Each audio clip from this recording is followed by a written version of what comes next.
What are some of like those monsters or creatures like that or wizards that you like a lot? I think is interesting because that's not always the part of the Conan stories that I'm more into it.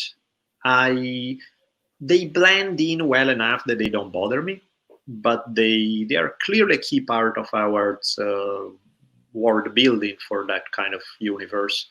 They are not the parts that are more into. But and in the same, it's interesting too because Conan is clearly unsettled by those things. You know, he seems fearless when it comes to other things, but it does get a little edgy when it comes to this more supernatural type of stuff.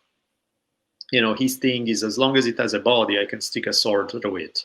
But Yeah, yeah, I noticed that and, too. Like even if there are people using magic powers against him, yeah, most of the time he can just like muscle his way through.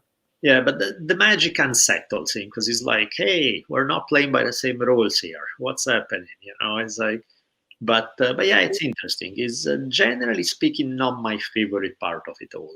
I tend to like more the sort of more straightforward, what could even be seen as semi-realistic. That is, but I mean, I also like the way he waves it in. Like, for example, there's this one story. Uh, is it called? I think it's Beyond the Black River, if I recall correctly, Oh yeah, yeah.